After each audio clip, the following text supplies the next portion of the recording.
नमस्ते मेरे उत्तर प्रदेश के धाकड़ भाइयों, कैसे हो? और आपका पेपर यूपी कांस्टेबल शेड्यूल है, कैसी चल रही है आपकी तैयारी? कमेंट में बता दीजिए हमें।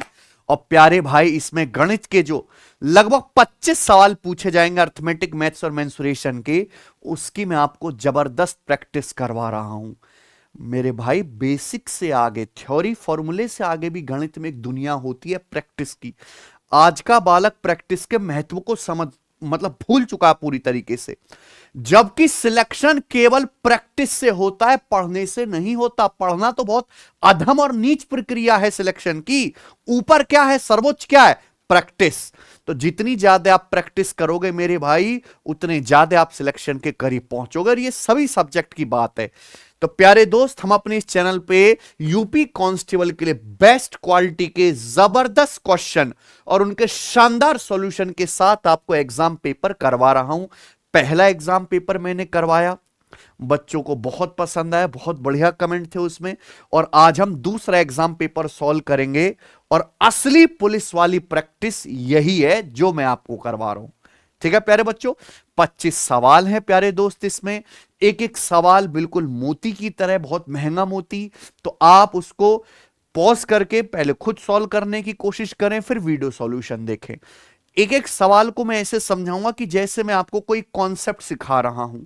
ठीक बच्चों, जिस बच्चे ने टूटा फूटा भी बेसिक पढ़ा है, वो बच्चा भी समझ पाएगा। ठीक है प्यारे दोस्त,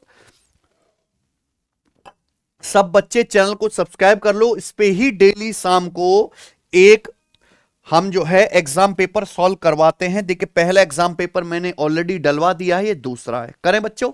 आइए, कॉपी पेन लेके बैठिए। हर एक चैप्टर के सवालों को हमने लिया है। सवाल नंबर 1 आपके सामने आता है, पढ़िए। 100 पुरुषों के पास 27 दिनों का राशन है। यदि 55 पुरुष चले गए तो शेष पुरुषों के लिए वही राशन कितने दिन तक चलेगा? भाई, राशन ठूसना भी एक तरह का काम है कि नहीं सचिन? आप बताओ, टोटल वर्क बराबर क्या होता है? हमारा कॉन्सेप्ट ये है, आदमियों की और दिनों की संख्या दी है तो कुल कार्य कैसे निकालते? टोटल वर्क बराबर मैन गुणा डेज, आदमियों की संख्या गुणा दिनों की संख्या। अब 100 पुरुषों के पास 27 दिन का राशन है, यानी कितना राशन हुआ कि नहीं टोटल? अब अगर 100 पुरुषों में से कितने चले गए बच्चों? 55। अगर 100 में से 55 पुरुष चले गए तो कितने पुरुष बचे? 100 में से 55 घटाइए, 45 पुरुष बचे। तो 45 पुरुषों के लिए वही राशन कितने दिन तक चलेगा, ये आपको पता लगाना है भाई। M1D1 बराबर M2D2। बताओ बच्चों क्या आ जाएगा? 9 तिया 27, 9 पंजे 45 और 5 से हमारा 100 कितनी बार? 20 बार, यानी कि 20 तिया 60 दिन। और 60 दिन इस सवाल का आंसर है। बताओ, 1 सेकंड से ज्यादा लगेगा क्या इसको करने में? ठीक है ना? लेकिन पहले आपको कॉन्सेप्ट की समझ होनी चाहिए। और time and work favourite topic है प्यारे दोस्तों आपके पेपर में, एग्जामिनर का। बताइए, एक वस्तु को 23% की छूट पर बेचने के बाद प्राप्त लाभ प्रतिशत 10% है।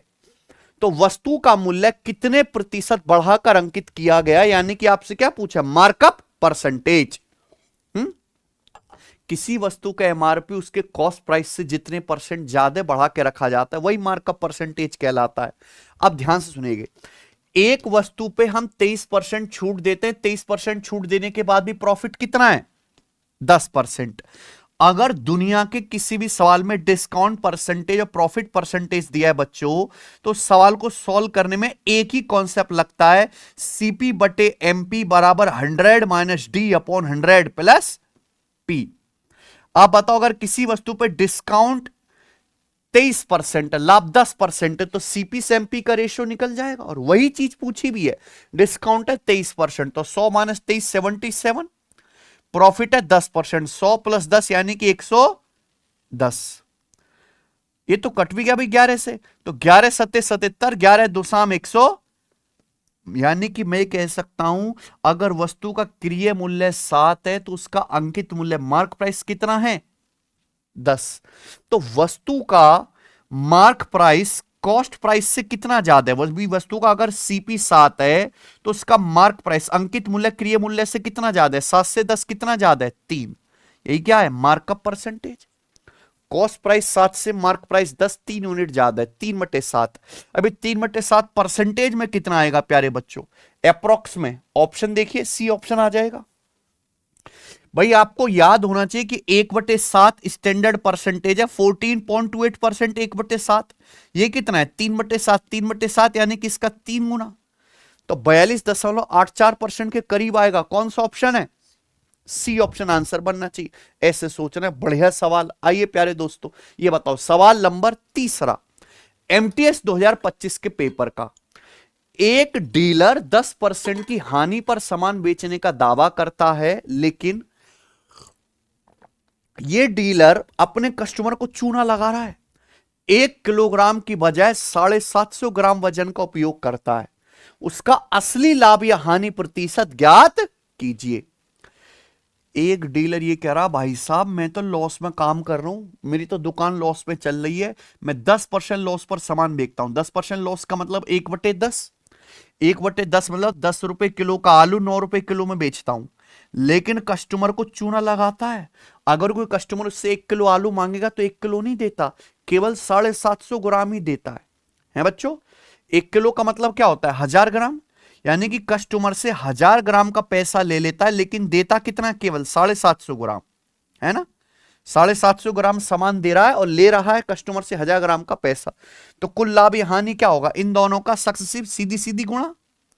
अब 250 तिया 750, 250 चौका, ये आ गया ना बच्चों।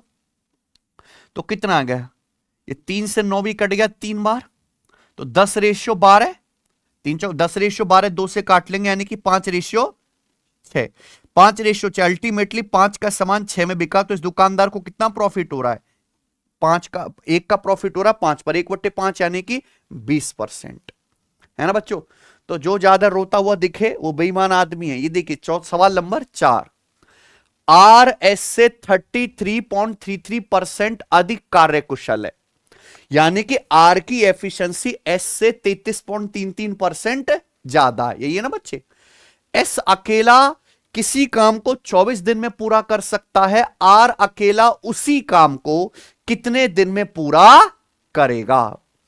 देखिए प्यारे बच्चों, यहां पे 2 लोग हैं, आर और एस। जैसा सवाल की पहली लाइन में कहा गया है कि आर एस से 33.33% अधिक कार्यकुशल है। 33.33% की फ्रैक्शन वैल्यू क्या होती है बच्चों, 1/3।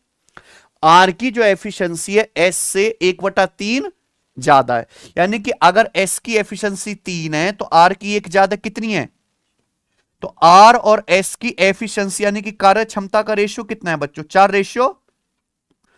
अब बताओ, सेम काम करना है, अगर 2 लोग आर और एस की एफिशिएंसी का रेशियो 4:3 है, तो किसी सेम काम को करने में जो टाइम लेंगे, उस काम को लगने वाले समय का रेशियो क्या होगा, उल्टा, 3:4, है कि नहीं बच्चों। समय और एफिशिएंसी का रेशियो एक दूसरे का उल्टा होता है, ये तो बोला गया है। अब जैसे सवाल में कहा है एस अकेले किसी काम को 24 दिन में कर सकता है, तो 4 यूनिट की वैल्यू 24 दिन, एस लेता है 4 यूनिट समय यानी कि 6 गुना, तो आर उसी काम को करने में कितना समय लेगा, 3 का 6 गुना यानी कि 18 दिन। क्या आ गया, ऑप्शन नंबर बी। इससे आसान तो कोई सवाल ही नहीं है। ये बताइए सवाल नंबर 5 करो। 2 संख्याएं पी और क्यू का एचसीएफ और एलसीएम 44 और 4620 है। जब पी को 55 से डिवाइड किया जाता है तो भागफल 4 और शेषफल 0 होता है। तो आपसे पूछा है क्यू का मान क्या है, यही है ना बच्चे, बताओ।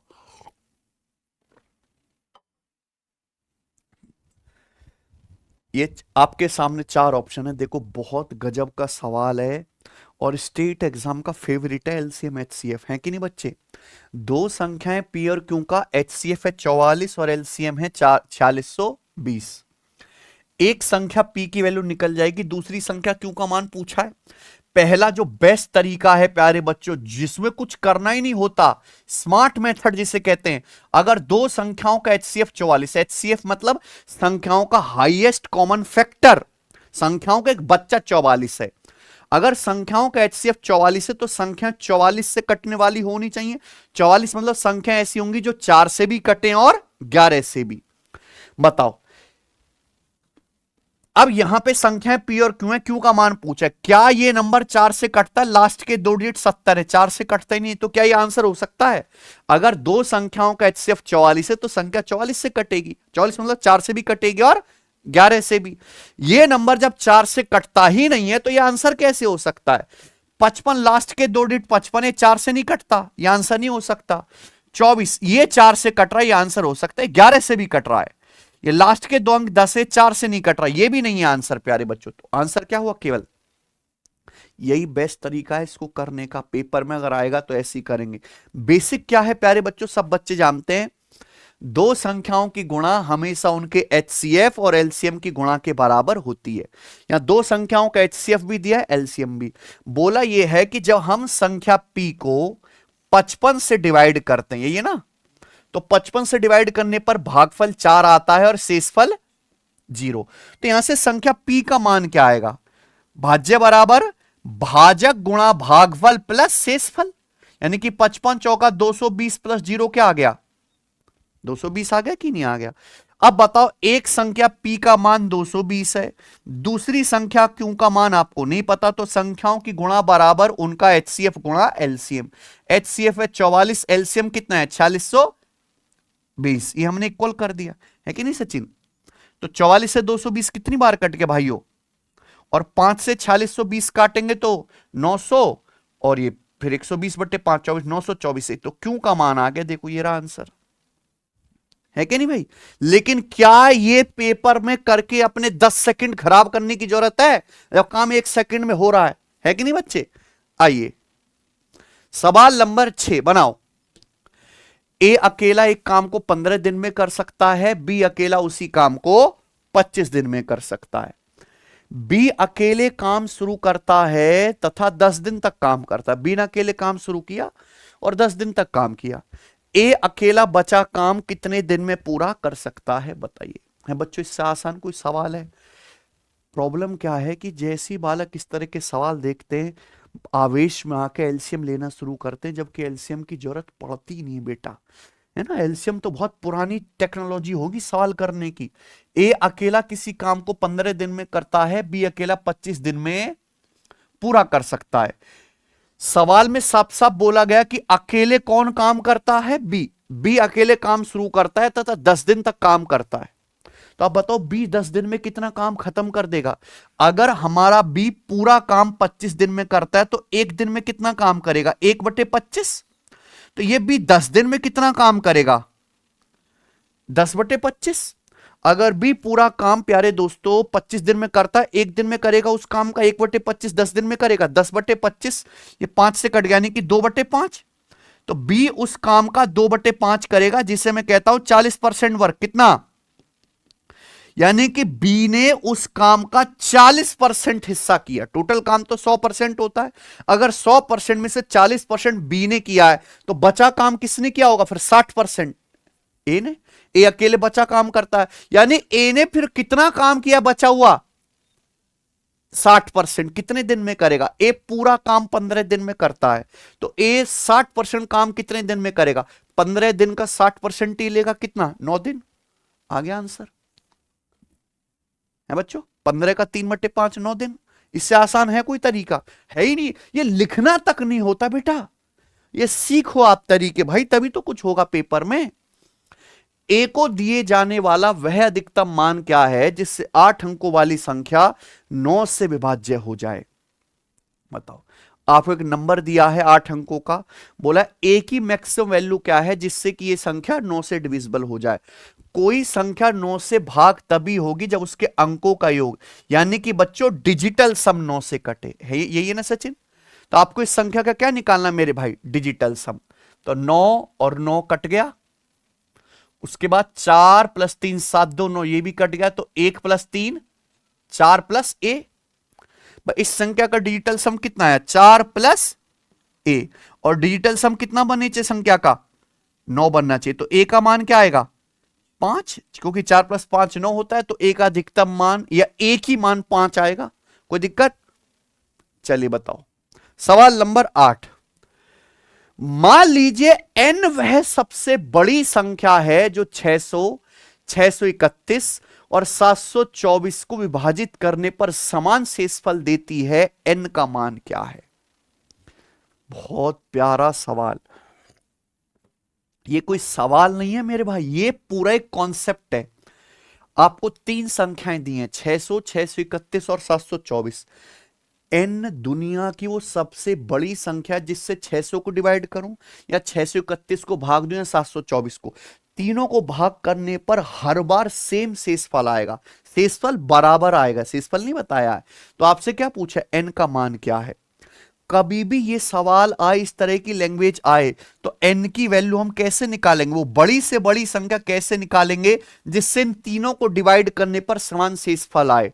तो कॉन्सेप्ट है कि आप दो दो संख्याओं का पेयर बना के क्या लो, ऐसे डिफरेंस, जैसे 600 और 631 का डिफरेंस आएगा क्या, 31। आंसर यही आ चुका बेटा, खत्म। अरे भाई साहब यहां तो कुछ करना ही नहीं पड़ा, दो दो का पेयर बना के क्या लीजिए, डिफरेंस। 600 और 631 का 31 आया, 631 और 724 का कितना आएगा सचिन? 724 में से 631 घटाएंगे, ये आ जाएगा आपका 93। अभी 724 और 600 का डिफरेंस क्या आएगा, 124। तो आपको संख्या में दो दो का पेयर बना के डिफरेंस लेना है, फिर इस डिफरेंस का क्या निकालना है, HCF, हाईएस्ट कॉमन फैक्टर। और हाईएस्ट कॉमन फैक्टर क्या है बेटा, 31 का पहाड़ा ही तो 31, 31 ही एकमात्र ऐसा नंबर है जो इन तीनों को डिवाइड कर रहा है। तो आंसर क्या है? लेकिन आपको इतना भी लिखने की जरूरत नहीं थी, आपने इन दोनों का डिफरेंस ले लिया 31, तो जो भी आएगा HCF तो लेना ही पड़ेगा। तो 31 से कटने वाला तो एक ही नंबर दिख रहा था ऑप्शन में, खुद 31, खत्म। तो कुछ भी कम से कम लिखा करो, ज्यादा से ज्यादा सोचा करो। 9वां सवाल करें। एक आयत का क्षेत्रफल 420 वर्ग सेंटीमीटर है, ठीक है भाई। आयत का विकर्ण 37 सेंटीमीटर है, तो आपसे क्या पूछा, आयत का परिमाप सेंटीमीटर में क्या? परिमाप माने आयत की चारों भुजाओं का योग। बताओ दोस्त, है भाई? कांस्टेबल बाबू बनना है ना, तो आयत पायत आना चाहिए प्यारे बच्चों। आयत पायत नहीं आएगा तो का ही करोगे तुम लोग, ये बताइए भाई। ये आयत है जिसमें आमने सामने की भुजाएं क्या होती हैं, बराबर होती हैं। इस आयत का क्षेत्रफल 420 वर्ग सेंटीमीटर है, आयत का विकर्ण 37 है। विकर्ण समझते हैं बच्चों, ये आयत का विकर्ण होता है। ये कितना दिया मेरे भाई, 37 सेंटीमीटर। परिमाप तभी आएगा जब इस आयत की आपको भुजाएं पता चलेंगी, है बच्चों। अब यहां ये सवाल सॉल्व करने के लिए वैसे फिर मुझे क्या लगाना पड़ेगा, अगर बेसिक से करूंगा L और B मान के अलजेब्रा। लेकिन क्या आप इतनी नॉलेज रखते हैं कि एक ऐसा समकोण त्रिभुज जिसमें 90 डिग्री के सामने 37 आता हो, क्या होता है बेटा? 3 4 5, 5 12 13, 7 24 25, 12 35 37। इतना तो याद ही कर लो कम से कम, है कि नहीं सचिन? इतना तो होना ही चाहिए कम से कम इनको याद। 12, अगर ये 90 डिग्री के सामने 37 आ रहा तो एकमात्र समकोण त्रिभुज बनता है 12 35 37। अगर मान लीजिए भुजाएं 12 और 35 है तो इसका एरिया बनेगा लंबाई गुणा चौड़ाई, 35 गुणा 12। क्या 35 गुणा 12 420 है, 360 प्लस 60 बिल्कुल 420 बराबर आ रहा है, यानी कि मेरा बिल्कुल सही है। तो मैंने बिना ये इक्वेशन पे इक्वेशन बनाए हिट एंड ट्रायल से किया, लेकिन कब, जब मुझे राइट एंगल ट्राइंगल के ट्रिपलेट की समझ होगी। तो भुजाएं आ गई 35 और 12, तो आयत का परिमाप क्या होगा? आयत का परिमाप होगा ट्वाइस ऑफ लंबाई प्लस चौड़ाई। लंबाई है 35, चौड़ाई 12, 35 प्लस 12 कितना, 47। 47 का दुगुना कितना आ जाएगा, 94 सेंटीमीटर। समझ गए ना? बढ़िया सवाल। आइए अगला क्वेश्चन। 4300 की राशि पर 10% वार्षिक चक्रवृद्धि ब्याज दर से 2 साल में प्राप्त मिश्रधन ज्ञात कीजिए। ब्याज वार्षिक रूप से संयोजित होता है। प्रिंसिपल है बच्चों 4300 रुपए, ब्याज की दर है 10%। कैसा ब्याज है? चक्रवृद्धि ब्याज। आपसे क्या पूछा है? 2 साल का, 2 साल में मिश्रधन। बेटा 10% तो सबसे हलवा चीज है भाई। 10% का सचिन को सब सारी बातें पता नहीं होनी चाहिए। अगर ब्याज की दर 10% है तो 2 साल में कितना चक्रवृद्धि ब्याज मिलेगा? 10 प्लस 10 प्लस 10 गुणा 10/100, 21%। अगर ब्याज की दर 10% है, 3 साल में कितना मिलेगा? 33.1%। 4 साल में मिलेगा 46.41%। ये रटा हुआ होना चाहिए। तो 2 साल में आपको 21% ब्याज मिलेगा, लेकिन आपसे क्या पूछा है, 2 साल का मिश्र धन है सचिन। भाई प्रिंसिपल है 4300 रुपए, प्रिंसिपल हमेशा 100% होता है। अगर 100% पे 21% ब्याज मिल जाएगा तो 2 साल बाद अमाउंट कितना हो जाएगा, 121%। तो 4300 का 121% आपको करना था। तो पहली बात तो आंसर 11 से कटने वाला आएगा, ठीक है, और आंसर आ जाएगा डी। आएगा कि नहीं भाई, 3 एकम 3, एंड में 3 आएगा तो ये आंसर है। कोई समस्या? चलिए सवाल नंबर 11 बनाओ। ये अच्छा सवाल है ना। मैंने इसलिए लिया क्योंकि यूपीएसआई की भी एक शिफ्ट में इस बार डब्बे वाला सवाल आया था, डब्बा खोलने वाला है बच्चों। बताओ जरा कौन करेगा सवाल नंबर 11। एक आयताकार धातु की चादर 48 सेंटीमीटर बाई 36 सेंटीमीटर है भाई। भाई मान लो एक आयत की सीट है, ये है ना, रेक्टेंगुलर शीट है, इसकी लंबाई है 48 सेंटीमीटर, इसकी चौड़ाई कितनी है सचिन, 36 सेंटीमीटर, है ना। यह आयताकार धातु की सीट के डायमेंशन दिए हुए हैं। प्रत्येक कोने से x मीटर भुजा वाला एक वर्ग काट दिया जाता है। शेष चादर से खुला डिब्बा बनाया जाता है। अगर डिब्बे में 5.12 लीटर पानी समा सकता है, यानी कि एक तरीके से डिब्बे का वॉल्यूम है, तो आपसे पूछा x का मान क्या है। आप आंख बंद करके इमेजिन करो कि आपके पास एक स्टील की चादर की शीट है 48 बाई 36 की। अब इसके हर कोने से हम एक स्क्वायर काट लेते हैं x सेंटीमीटर भुजा का, है सचिन, ऐसी काटेंगे तो एक स्क्वायर यहां से कट गया, एक हर कोने से काटना है, एक x का, कितने का काट रहे हैं ये, x का, इधर से भी कट गया, एक इधर से भी कट गया, ये हमने काट के अलग कर दिया है बच्चों। ये ऐसे ऐसे हमने काट के अलग कर दिया कोनों से ना, बड़े बड़े चाकू होते हैं प्यारे बच्चों, तो उससे हमने काट के औजार से अलग कर दी हर कोने से x सेंटीमीटर का एक स्क्वायर, है कि नहीं बच्चों। तो यानी कि यहां से यहां तक ये कितना है प्यारे बच्चों, ये x, ये भी कितना है x, ये भी कितना है x, और ये भी कितना है x। तो हर कोने से स्क्वायर काट के अलग निकाल दिया। अब आप ध्यान से सुनना कि कभी आपने मिठाई के डब्बे बनते हुए देखे हो तो ऐसे ही आते हैं वो गत्ते के। अब इनको क्या ऊपर मोड़ देते हैं, ऐसे मोड़ देंगे ना भाई, यहां से ये वाला जो हिस्सा आपको दिखाई दे रहा है इसको ऐसे ऊपर मोड़ दो, है भाई, इसको ऐसे ऊपर उठा दो, है ना, यहां से यहां से ऊपर उठा दो, यहां से ऊपर उठा दो, क्या बन जाएगा, ओपन खुला बॉक्स बन जाएगा कि नहीं। उस बॉक्स का वॉल्यूम, किसी भी बॉक्स का वॉल्यूम कैसे निकालते हैं, LBH लंबाई गुणा चौड़ाई गुणा ऊंचाई। अब यहां डिब्बे में 5.12 लीटर पानी आ सकता है। अच्छा सब कुछ तो सेंटीमीटर में चल रहा है तो सेंटीमीटर में बदलो, 1 लीटर का मतलब होता है 1000 सेंटीमीटर क्यूब। जैसे 5.12 लीटर है, इसको सेंटीमीटर क्यूब में अगर बदलना है तो 1000 से गुणा करनी पड़ेगी। 1 लीटर बराबर 1000 सेंटीमीटर, बात को समझे। तो 5.12 गुणा 1000 कितना आ गया, 5120 सेंटीमीटर क्यूब। ये बॉक्स का क्या आएगा सचिन, वॉल्यूम, और बॉक्स का वॉल्यूम बराबर लंबाई गुणा चौड़ाई गुणा ऊंचाई। अच्छा जब आप इधर से मोड़ोगे, है ना, मोड़ोगे तो ये बॉक्स की वैसे लंबाई थी 48, x इधर से कम हो जाएगा x उधर से, तो जो बॉक्स बनेगा उस बॉक्स की लंबाई कितनी होगी सचिन, 48 माइनस 2x, है कि नहीं बच्चों। जब आप इधर यहां से मोड़ोगे प्यारे बच्चों ऐसे चौड़ाई से, वैसे जो हमारे पास शीट थी उसकी लंबाई कितनी थी 36, x इधर से माइनस हो जाएगा, x इधर से कम हो जाएगा, तो चौड़ाई कितनी बनेगी बॉक्स की, 36 माइनस 2x इंटू हाइट। भाई जब आप ये ऊपर उठाओगे, ये यहां कितना है x है, तो जब मैं इसको ऊपर उठाऊंगा तो जो ये ऊंचाई बनेगी बॉक्स की कितनी बनेगी, x ही बनेगी ना, सोच पा रहे हैं आप लोग। तो ये l गुणा b गुणा h, यानी कि यहां पर बॉक्स की चौड़ाई जो, बॉक्स की हाइट जो होगी वो कितनी बनेगी x, तो इक्वल होना चाहिए। यहां से सॉल्व करके x निकालने का मतलब है एक इक्वेशन सॉल्व करना जिसमें लगेगा समय। तो हम ये बिल्कुल नहीं करेंगे प्यारे बच्चों। हम इस सवाल को कैसे करेंगे फिर, ऑप्शन से। भाई जो भी ऑप्शन इसमें फिट बैठ रहा होगा वही क्या हो जाएगा, आंसर, है बच्चों। अब देखो 5120 है, 5 ये 512, 512 क्या होता है 8 का क्यूब, यानी कि इधर जितने भी नंबर आएंगे सब 8 के रिश्तेदार बनने चाहिए कि नहीं, 2 के रिश्तेदार और तो कोई फर्जी बनेगा नहीं, यानी कि 6 नहीं हो सकता। अगर x 6 रखूंगा तो ये 6 का मल्टीपल बन जाएगा, क्या इधर 6 है, नहीं। 7.5 भी नहीं हो सकता, 7.5 में 3 आता है, अगर मैं x का मान 7.5 रखूंगा तो 7.5 मतलब 2.5 तिया, इधर तो 3 नहीं है, तो ये आंसर नहीं है।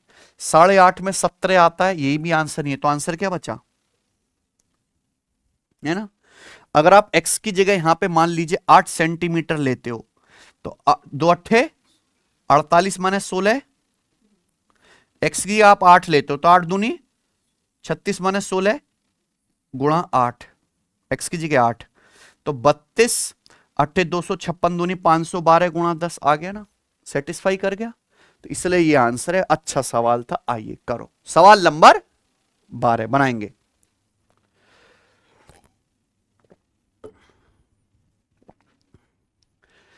एक व्यक्ति एक ही नाव से x किलोमीटर प्रति घंटा की गति से धारा के अनुदिश और y किलोमीटर प्रति घंटा की गति से धारा के विपरीत दिशा में जाता है।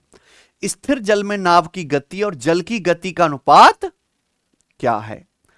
एक आदमी डाउनस्ट्रीम जाता है x किलोमीटर पर आवर की चाल से और अपस्ट्रीम जाता है y किलोमीटर पर आवर की चाल से। तो बोट की स्पीड, स्टिल वाटर में बोट की स्पीड और जल की गति का अनुपात, आपको डाउनस्ट्रीम की स्पीड दे रखी है, अपस्ट्रीम की स्पीड दे रखी है। पूछा क्या है, स्थिर जल में नाव की गति यानी कि बोट की गति, बोट की गति को हम बी मान लेते हैं, ठीक बच्चों, और जल की गति वाटर की स्पीड, नदी का जो पानी है वाटर की स्पीड को हम डब्ल्यू मान लेते हैं। कोई दिक्कत है ना बच्चों, कंफ्यूज नहीं होना। अब बताओ स्थिर जल में नाव की गति यानी कि बोट की स्पीड कैसे निकालेंगे, डाउनस्ट्रीम प्लस अपस्ट्रीम की स्पीड का आधा x प्लस वाई बटे 2, यही ना, यही होता है सचिन। वाटर की स्पीड कैसे निकालते हैं, धारा की चाल कैसे निकालते हैं, डाउनस्ट्रीम की स्पीड माइनस अपस्ट्रीम की स्पीड बटे, यही कंसेप्ट होता है। आपको क्या निकालना है, स्थिर जल में नाव की गति और जल की गति का रेशियो। भाई जब आप इनका रेशियो लोगो निकालोगे, बोट की स्पीड और इसकी जल की गति की स्पीड का रेशियो, जब आप रेशियो करोगे तो बटे 2 कट जाएगा ना सचिन, तो क्या आएगा x प्लस वाई बटे, अरे यही तो पूछा था, यानी कि सवाल में कुछ था ही नहीं, ऑप्शन नंबर सी, ठीक है ना। ये लिखना नहीं है प्यारे बच्चों आपको, आइए आगे चलते हैं, करें सवाल नंबर 13। ए और बी किसी काम को 18 दिन में पूरा कर सकते हैं, ए और सी 12 दिन में पूरा कर सकते हैं, बी और सी मिलकर उसी काम को 48 दिन में पूरा कर सकते हैं। पूछा है ए बी और सी मिलकर उस काम को पूरा करने में कितना समय लेंगे, तीनों लोग मिलकर, ठीक है। देखिए ए और बी मिलकर किसी काम को है सचिन 18 दिन में पूरा कर सकते हैं, ए और सी उस काम को 12 दिन में पूरा कर सकते हैं, और ये फिर अगला है बी और सी मिलकर उस काम को 48 दिन में पूरा कर सकते हैं। आंसर देखिए भाई, आंसर अप्रोक्स में है और काफी करीब भी हैं बच्चों, तो हमें क्या लेना पड़ेगा, एलसीएम। टोटल वर्क आप बताओ, टोटल वर्क क्या आएगा इनका, एलसीएम 12 और 48 का तो 12 आ गया, 12 और 48 का तो 48 आ गया, लेकिन 48 के 18 से कटता है, 6 48, 48 6 से कट गया, एक 3 से गुणा और हो गया, यानी कि 144। टोटल वर्क कितना आएगा प्यारे बच्चों, 144। तो ए प्लस बी 144 कुर्सी बनाते हैं 18 दिन में, एक दिन में कितनी बनाएंगे, 144 बटे 18 8। ए प्लस सी के 144 बटे 12 एफिशिएंसी बी प्लस सी 144 कुर्सी 48 दिन में बनाते हैं, बी प्लस सी एक दिन में कितनी बनाएंगे, 144 बटे 48 3। ये क्या आ गई इनकी एफिशिएंसी, एफिशिएंसी मतलब पर डे वर्क। अगर सवाल में पूछा है कि एबीसी मिलकर उस काम को पूरा कितने दिन में करेंगे, तो क्वेश्चन सॉल्व करने के लिए A plus B plus C की एफिशिएंसी चाहिए। कैसे आएगा, जब इनको ऐड करेंगे, A plus A 2a, B plus B 2b, C plus C, यानी कि twice of A plus B plus C. बताओ एफिशिएंसी आएगा कितना, मैंने इन तीनों को जोड़ दिया ना, तीनों इक्वेशन, तो यहां भी जोड़ेगा 8 12 20 और 3 23, तो ये 2 उधर चला गया, तो ए प्लस बी प्लस सी की एफिशिएंसी कितनी है, 23 बटे दो। ये डायरेक्ट ट्रिक भी होती है कि अगर दो दो लोगों का पेयर दिया जाए तो तीनों की एफिशिएंसी डायरेक्ट आप निकाल सकते हो। इनको जोड़ के आधा कर दो, 8 12 20 और 3 23 बटे, ये लिखने की जरूरत नहीं थी, एक स्टेप है ना, 10 सेकंड बचेंगे। तीनों लोगों की एफिशिएंसी आ गई।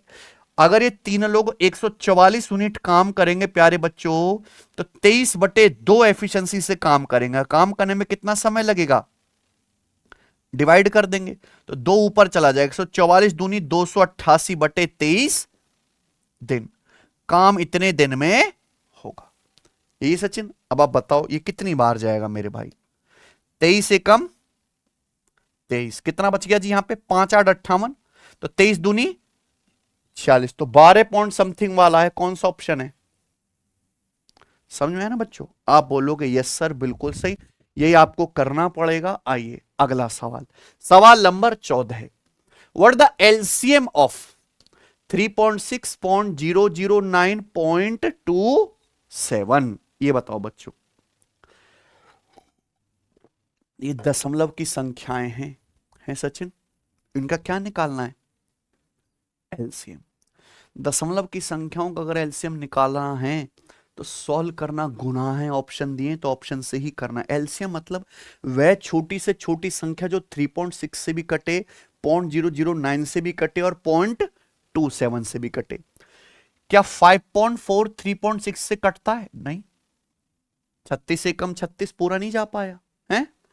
क्या 16.2 3.6 से कटता है, 3.6 पंजे 18 होता है, 3.6 चौका 14.4 होता है, यानी कि 16.2 3.6 से नहीं कटा। क्या 10.8, हाँ देखो 10.8 का दुगुना ही है 21.6, डबल ही है। क्या 10.8 3.6 से कट रहा है, 3.6 का 3 गुना, यानी कि 3.6 से कट रहा है। क्या 0.009 से कट रहा है, 3.6 का बच्चा ही है 0.009, बच्चा ही है ना, 9 चौक 36, यानी कि प्यारे बच्चों इससे भी कट जाएगा। क्या 10.8 0.27 से कट रहा है, हाँ जी 27 चौका 108 कट रहा है, यानी कि यही क्या आ गया। आप देखो ना 10.8 0.27 से भी डिवाइड होगा। डिवाइड कैसे होगा भाई, 10 यहां भी एक जीरो बढ़ा लेंगे, 10 कट गया, 27 चौका 108, 40 बार पूरा कटा कि नहीं। तो इसलिए आंसर है बी। हमेशा ऑप्शन से बनाएंगे ऐसे सवाल। बताइए, एक्स व्यक्तियों के एक समूह को 25 दिन में काम पूरा करने का कॉन्ट्रैक्ट या अनुबंध दिया गया है ना। एक्स आदमियों के कॉन्ट्रैक्ट दिया गया 25 दिन में काम पूरा करने का। बीमारी के कारण 12 व्यक्ति काम पर नहीं आए, 12 आदमी काम से फरार हैं बच्चों। शेष व्यक्तियों ने 40 दिन में काम पूरा किया। एक्स का मान क्या है, देखो रेशियो से भी कर सकते हैं और सीधा ही शॉर्टकट है कि टोटल वर्क बराबर क्या होता है सचिन, मैन गुणा डेज, यही है ना बच्चों।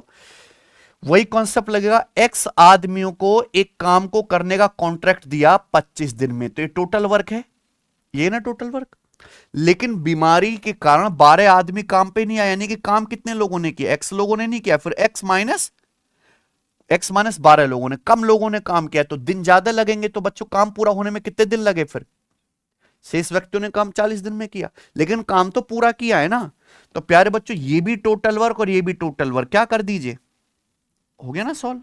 तो 5 बच्चे और 5 अट्ठे, तो ये गुणा करेंगे 8x और 5x का डिफरेंस 3x। 3x बराबर क्या आएगा, 12 अट्ठे 96, तो x कितना आ जाएगा 32। 96 बटे 3, बताओ एक स्टेप में सवाल सॉल्व हुआ कि नहीं। ऑप्शन नंबर कौन सा सही है, बी। आइए सवाल नंबर 16 करो। 12 आदमी पर डे 8 घंटे काम करके 100 मीटर लंबाई, 20 सेंटीमीटर चौड़ाई और 5 मीटर ऊंचाई वाली दीवार को 10 दिन में पूरी तरह से बना सकते हैं। 16 आदमी प्रतिदिन 10 घंटे काम करके 200 मीटर लंबाई, 60 सेंटीमीटर चौड़ाई और 5 मीटर ऊंचाई वाली दीवार को बनाने में कितने दिन लगेंगे।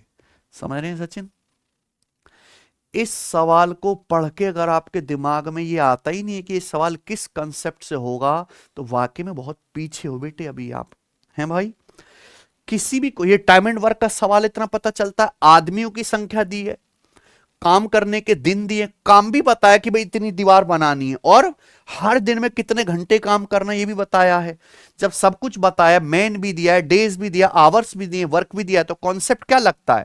कॉन्सेप्ट लगता है, यहां पर लिख देते हैं M1D1H1 बटे W1 बराबर M2D2H2 बटे W2। M1D1H1 बटे W1 बराबर भाई मेरे M2D2H2 बटे W2। ये कॉन्सेप्ट लगेगा कि नहीं?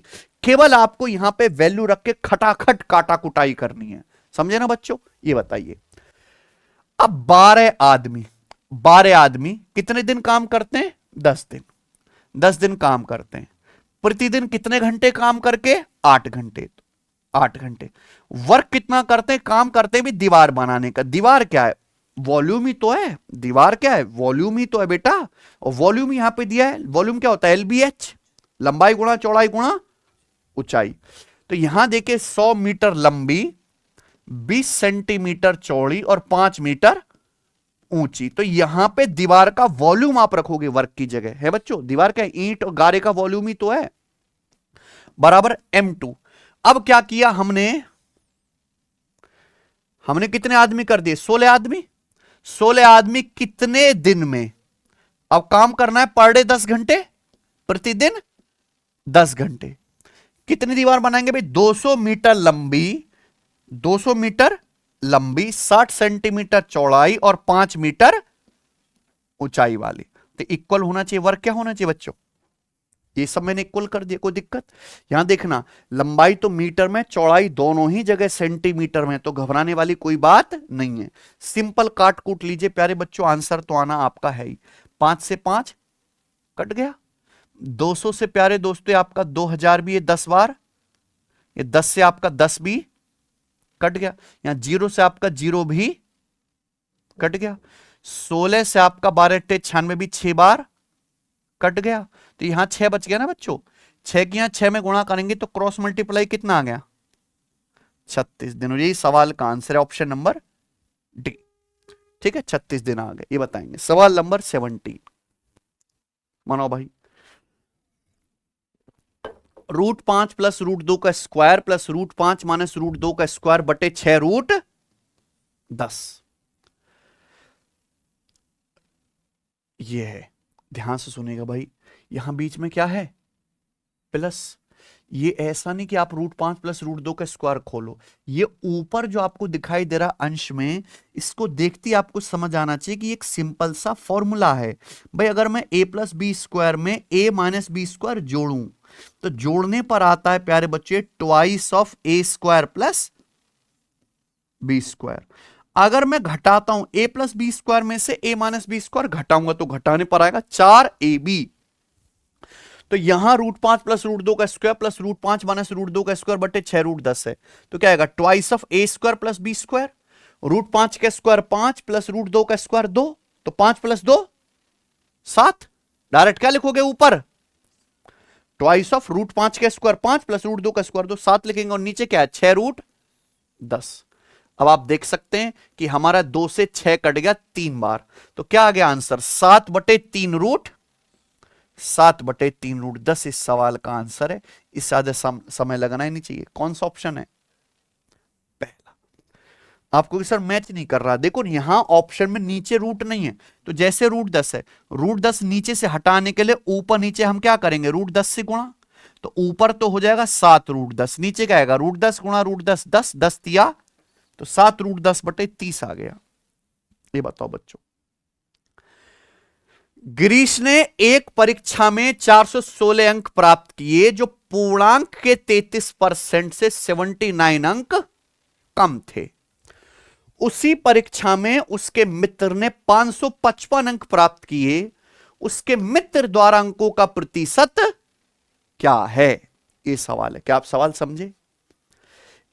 गिरीश ने एक पेपर दिया, गिरीश के कितने नंबर आए? 416। जो फुल मार्क्स जो है एग्जाम के, उसके 33% से 79 कम है।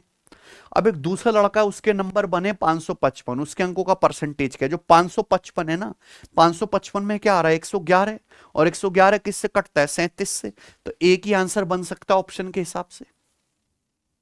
एक बहुत अच्छा बच्चा जो नंबर्स की नॉलेज रखता है वो इतनी देर में करेगा ये सवाल। बाकी बेसिक क्या है सचिन?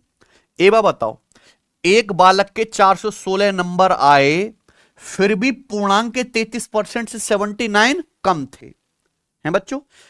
416 नंबर आया लेकिन अभी भी 33% से 79 नंबर कम बने, यानी कि 416 से अगर उसके नंबर 79 एक्स्ट्रा आते तो उसके मार्क्स पूरे 33% बन जाते।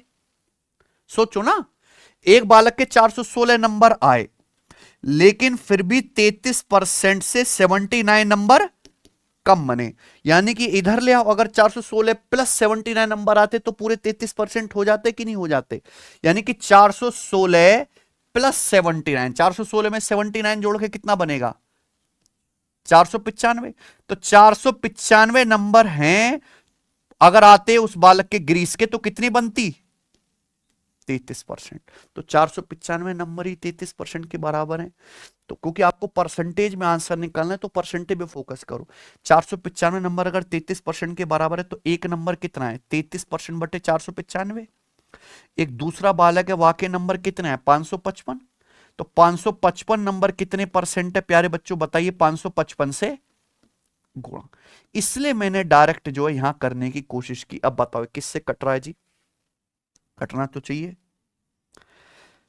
33 से कम और 16, 33 पंजे 165, हाँ जी पूरा 15 से कट गया।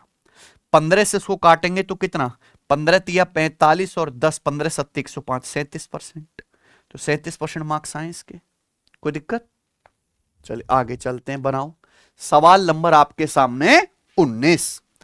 एबीसी मिलकर एक काम को 20 दिन में पूरा कर सकते हैं, ए और बी मिलकर उसे 25 दिन में पूरा कर सकते हैं, सी अकेला उस काम का 4/9 को कितने दिन में पूरा कर सकता है? यही सवाल है। देखिए ध्यान सुनेगा। तीन लोग ए बी और सी मिलकर किसी काम को 20 दिन में पूरा कर सकते हैं। सवाल में यह है ए और बी मिलकर उसी काम को 25 दिन में पूरा कर सकते हैं, सी अकेला उस काम का 4/9 कितने दिन में करेगा? सी अकेला। ध्यान से सुनेगा प्यारे बच्चों। भाई इस सवाल को भी आप एलसीएम लेके कर सकते हो, पर यहां एलसीएम की जरूरत ही नहीं, क्योंकि एक डायरेक्ट ट्रिक बनती है। आप ए प्लस बी को ए की फैमिली मान लो, है कि नहीं सचिन, कि ए की चीज है। ध्यान सुनेगा, यानी कि मैं कह सकता हूं दिस प्लस सी काम करते हैं 20 दिन में, और दिस करता है 25 दिन में। यानी कि आपको ये तो दिया गया है कि ए प्लस बी 25 दिन में कर रहा, ये नहीं पता आपको सी कितने दिन में करेगा। ये पैटर्न है कि नहीं बच्चों? तो इसका डायरेक्ट क्या शॉर्टकट है? ये है 20 गुणा 25 और नीचे 20 और 25 का डिफरेंस। हमेशा डिफरेंस करना, जिस आदमी के जो आदमी गायब है जिसके दिन निकालने, हमेशा नीचे डिफरेंस।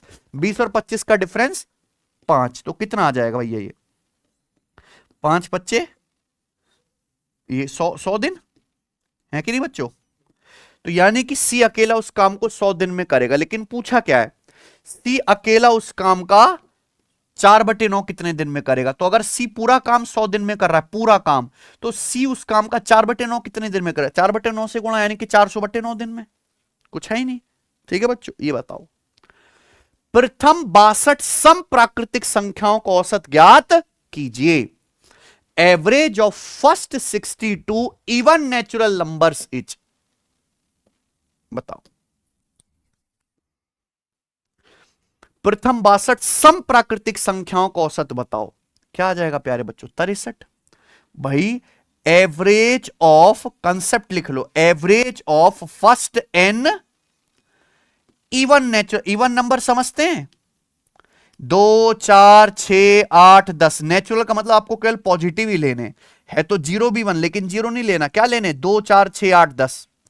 तो प्रथम n सम प्राकृतिक संख्या, यानी कि 2 4 6 8 10 10 10, यहां इनका अगर आप एवरेज निकालेंगे तो एवरेज क्या आता है? हमेशा n+1, हमेशा n+1 आता है। ठीक है बच्चों? अगर यहीं पे होता average of first N odd natural number, प्रथम एन विषम प्राकृतिक संख्याओं का औसत, तो n आता। ठीक बच्चों? तो यहां पे 62 + 1 63 आंसर आ जाएगा। चलिए अगला सवाल। 5 पुरुष और 4 महिला मिलकर किसी काम को 15 दिन में पूरा कर सकते हैं, जबकि 2 पुरुष और 3 महिला मिलकर उसी काम को 30 दिन में पूरा कर सकते हैं। ये सचिन पूछा 3 पुरुष और x महिला मिलकर इस काम को 21 दिन में पूरा कर सकते हैं, तो x का मान क्या है बताइए बच्चों। देखिए ये सवाल तभी अपनी जगह से हिलेगा जब आपको यहां पुरुष और महिलाओं की क्या पता हो, एफिशिएंसी। यहां एक ही काम को करने के बच्चे 2 तरीके बताएं कि 5 पुरुष 4 महिलाएं 15 दिन में कर सकते हैं, 2 पुरुष और 3 महिलाएं इसे 30 दिन में पूरा कर सकते हैं। तो यहां से हम एफिशिएंसी निकाल लेंगे। माना एक पुरुष की एफिशिएंसी m और महिला की एफिशिएंसी w है, तो 5 मैन प्लस 4 वुमेन ये मिलकर किसी काम को 15 दिन में पूरा करते। 15 दिन में कितना काम करेंगे, 15 से गुणा। एफिशिएंसी का मतलब एक दिन का काम 15 से गुणा कर दिया, टोटल वर्क आ गया। ऐसी अगली लाइन 2 मैन प्लस 3 वुमेन, ये एक दिन का काम हो गया, एफिशिएंसी है ना। 30 दिन में कितना काम करेंगे, 30 से गुणा। भाई ये भी टोटल वर्क है और ये भी टोटल वर्क है, तो क्या होना चाहिए, बराबर होना चाहिए। तो यहां 15 से हमारा 30 से 2 बार कट गया ना। अब आप देखो अंदर गुणा करेंगे तो ये देखिए पूरी गुणा करनी है अंदर, फिर घटाना है। लेकिन सीधा आप कर सकते हैं कि यहां 2 दूनी 4m आएगा, यहां 5m, तो 5m माइनस 4m m। इधर देखो राइट साइड में क्या आएगा, 2 तिया 6w, यहां आएगा 4w, उधर जाएगा तो 6w माइनस 4w 2w। यानी कि एक मैन और एक वुमेन की एफिशिएंसी का रेशियो क्या आ गया बच्चों, 2/, ये एक आदमी एक औरत की एफिशिएंसी का रेशियो है 2/1। अब सुनना सवाल यहां और एक एक्स्ट्रा बना दिया कि 3 पुरुष x महिलाएं मिलकर उस काम को 21 दिन में पूरा कर सकते हैं, x का मान क्या है। तो इस सवाल को सॉल्व करने के लिए पहले तो काम ही पता होना चाहिए, टोटल वर्क ही पता होना चाहिए। टोटल वर्क चाहे यहां से निकाल लो पहले केस से, चाहे दूसरे केस से, दोनों से ही आ जाएगा। जैसे पहले लाइन में क्या बोला कि 5 पुरुष 4 महिला मिलकर काम 15 दिन में कर सकते हैं। एक पुरुष की एफिशिएंसी कितनी है, 2, तो 5 पुरुष की कितनी आएगी, 5 दूनी 10। एक महिला की एफिशिएंसी है 1, 4 महिलाओं की कितनी आएगी, तो 5 पुरुष और 4 महिला एक दिन में इतना काम करेंगे। 15 दिन में कितना काम करेंगे, 15 से गुणा, ये क्या आ गया, टोटल वर्क 210, 10 प्लस 4 14 गुणा 15 210 टोटल वर्क आ गया। अब इस टोटल वर्क को 3 पुरुष और x महिलाएं 21 दिन में पूरा कर सकते हैं। भाई एक पुरुष की एफिशिएंसी कितनी है भाइयों, 2, तो 3 पुरुषों की कितनी आएगी, 6। एक महिला की एफिशिएंसी है 1, तो अगर x महिलाएं काम करेंगी तो x महिलाओं की एफिशिएंसी क्या आएगी, x। ये एक दिन का काम आ गया 3 पुरुष और x महिलाओं का। इस काम को 21 दिन में करते हैं, तो 21 दिन में कितना काम करेंगे, 21 से गुणा।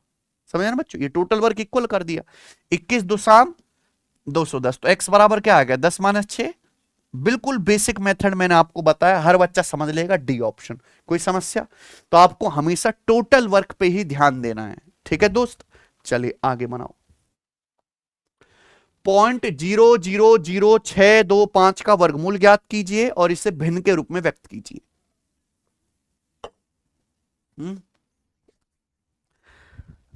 भाई यूपीएसआई में ऐसे ही सवाल आए थे, है ना सचिन, कुछ नहीं था जिसमें। अब देखो आपको इस संख्या का वर्गमूल निकालना है, तो ऐसा नहीं कि इसकी पहले ही भिन्न बनाने लगो, नहीं, पहले वर्गमूल निकाल लो बाद में भिन्न बना लेंगे, है बच्चों। तो इसका वर्गमूल क्या आएगा, क्या आएगा बच्चों इसका वर्गमूल, 625 का अंडर रूट क्या होता है 25, और यहां दशमलव के बाद 3 और 3 6 अंक है, तो अंडर रूट लेंगे तो दशमलव के बाद 3 अंक आएंगे, यानी कि 0.025 1/25 तो आएगा नहीं, 35 में 7 आएगा, ये भी नहीं आएगा, 55 में 11 आएगा, ये भी नहीं आएगा। तो आंसर क्या है बच्चों। आप कहोगे सर कैसे, सब बच्चे जानते हैं 0.25 क्या होता है, चवन्नी पौवा, पौवा क्या होता है 1/4, है कि नहीं बच्चों। ये और उसी को 10 से भाग दिया गया, यानी कि क्या आ जाएगा 1/40। भाई 0.25 को ही 10 से भाग देंगे 0.025, और 1/4/10 1/40। चलिए ये बताओ, एक सेमिनार में 45 शिक्षकों और 63 छात्रों ने किताबों पर पैसा खर्च किया। कितने टीचर हैं, 45 टीचर हैं और 63 स्टूडेंट हैं, किताबों पर पैसा खर्च किया। उन सभी का मिलाकर औसत खर्च 260 रुपए था। सभी टीचर प्लस स्टूडेंट का टोटल खर्च है 260 रुपए, एवरेज टोटल खर्च। केवल टीचर्स का एवरेज खर्चा 400 रुपए था, केवल शिक्षकों का औसत खर्च 400 रुपए था। छात्रों के औसत खर्च की राशि ज्ञात कीजिए कि स्टूडेंट का जो है इन बुक्स पर जो एवरेज खर्चा हुआ वो कितने रुपए है। ठीक है बच्चों, बताइए। देखो आप इस सवाल को एक्स मान के भी कर सकते हो, पर क्या ये आपको एलिगेशन नहीं दिखाई दे रहा? अगर आप एवरेज खर्चे पे एलिगेशन लगाएंगे, एवरेज खर्चा कैसे निकालेंगे भाई? बुक्स पे खर्चा कर रहे हैं तो रुपीस पर स्टूडेंट्स या रुपीस पर टीचर्स, तो एवरेज खर्चे पे एलिगेशन लगाएंगे, सीधा लोगों की संख्या का रेशियो आएगा, है कि नहीं सचिन? तो एक सेमिनार में टीचर्स भी हैं और स्टूडेंट भी हैं। भाई एवरेज खर्चा कैसे निकाला जाता है? एवरेज खर्चा निकालेंगे प्यारे बच्चों, यहां पे खर्चा अपॉन लोगों की संख्या, लोगों की संख्या को बेस मान के ना। तो यहां एलिगेशन अगर आप लगाओगे एवरेज खर्चे पे तो टीचर और स्टूडेंट की संख्या का रेशियो आएगा, तो आप रेशियो ही लिख लो। टीचर 45 है और स्टूडेंट है 63, रेशियो कितना है? 9 से कट गया, 9 पंजे 45, 9 सत्ते 63, तो टीचर और स्टूडेंट की संख्या का रेशियो 5:7 है। यहां बताओ, सभी का मिलाकर एवरेज खर्चा 260 है, केवल टीचर का 400 रुपए था। सभी का मतलब teacher plus student, teacher plus student का मिलाकर एवरेज खर्चा है 260 रुपए। केवल टीचर्स का एवरेज खर्चा है 400 रुपए। तो आपसे पूछा है छात्रों का औसत खर्च की राशि, स्टूडेंट्स का एवरेज खर्चा, एलिगेशन नहीं सचिन, बताओ लगाइए। तो 400 में से आप 260 घटाएंगे, कितना आएगा? 140। 7 की वैल्यू 140 है, 20 गुना, तो 5 की वैल्यू भी 20 गुना आ जाएगी प्यारे बच्चों, 100। आप सोचो 260 मीन वैल्यू, मीन वैल्यू मतलब टीचर प्लस स्टूडेंट का मिलाकर एवरेज खर्चा, मीन वैल्यू 260 से बड़ा है 400, 260 से बड़ा है, तो यहां 260 से छोटा आएगा ना, कितना कम आएगा? 260 से कम आएगा 100, कितना? 160। तो ये स्टूडेंट का एवरेज खर्चा कितना है? 160 रुपए। हटाइए, द वैल्यू ऑफ दिस, इसका मान बताओ जी क्या है?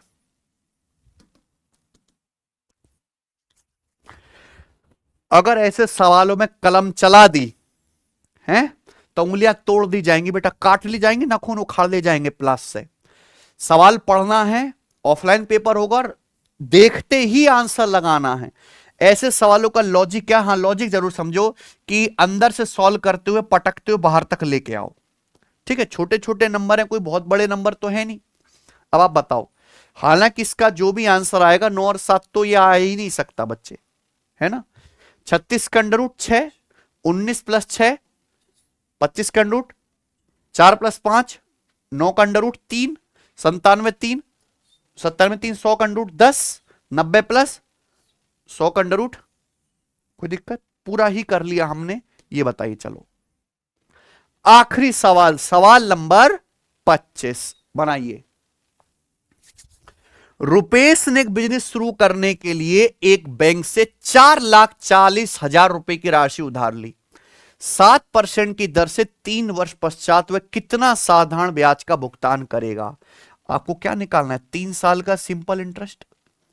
सुरेश ने बिजनेस शुरू करने के लिए बैंक से बड़ा भारी लोन लिया है, कितना? 4,40,000 रुपए का। ब्याज की दर कितनी है? 7%। आपसे 1 साल में अगर 7% ब्याज चुकाएगा वो, तो 3 साल में कितना चुकाएगा? 7 या 21%। तो 3 साल का जो सिंपल इंटरेस्ट होगा 4,40,000 का 21% आएगा कि नहीं सचिन? तो परसेंटेज से 2 जीरो, ठीक है बच्चे। तो जीरो के बाद 4 ही आ रहा है सब ऑप्शन में। अब 44 में क्या दिख रहा है? 11। सीधा ऑप्शन से करते, 11 से कटने वाला नंबर, क्या नंबर 11 से कट रहा है? 9 4 13 और 3 का डिफरेंस 10, ये वाला कट रहा है, 11 से कट रहा है। 9 4 13 और यहां पे 2, 11 से कटा, 11 8 38, 11 चौक 44, बाकी कोई 11 से नहीं कटेगा, यानी कि आंसर क्या है? खत्म। ठीक है ना मेरे भाई। तो हमेशा ऐसे सवालों को कैसे उड़ाना है? ऑप्शन से। तो यही लेवल रहने वाला है आपके कांस्टेबल के एग्जाम का प्यारे बच्चों, ठीक है ना। बहुत से बच्चे हैं जो कांस्टेबल तो केवल साइड रोल की तरह दे रहे हैं, उनका टारगेट तो बहुत बढ़िया है, तो उसके लिए आपको बहुत बढ़िया गणित पढ़ना पड़ेगा। तो जो बच्चे अपने आप को गणित में कमजोर मानते, ऐसे तरीके आपको सीखने की, भैया मैंने फॉर्मूले पे मैं ज्यादा विश्वास नहीं करता, अर्थमेटिक तो बिना फॉर्मूले के ही चलता है। वो सिलेक्शन व एप्लीकेशन पर हमारा मैथ स्पेशल 4.0 रिकॉर्डेड बैच क्योंकि रिकॉर्डेड बैच ही बेस्ट है ना, एक दिन में आप कहीं की क्लास देखो मस्त, अर्थमेटिक एडवांस अपनी सुविधा के हिसाब से आप पढ़ सकते हैं, ये ज्वाइन कर सकते हैं, ये अभी जो है चालू हुआ है। ठीक है प्यारे भाई, तो आपने आज 25 में से खुद से कितने सवाल सॉल्व कर लिए मुझे कमेंट करके बताओ। ठीक है भाई, क्योंकि बहुत अच्छे लेवल के सवाल जो मैं करवा रहा हूं, इससे ऊपर एग्जामिनर सवाल नहीं सेट करेगा। और इसी तरीके से हम कल और एग्जाम पेपर सॉल्व करेंगे। धन्यवाद।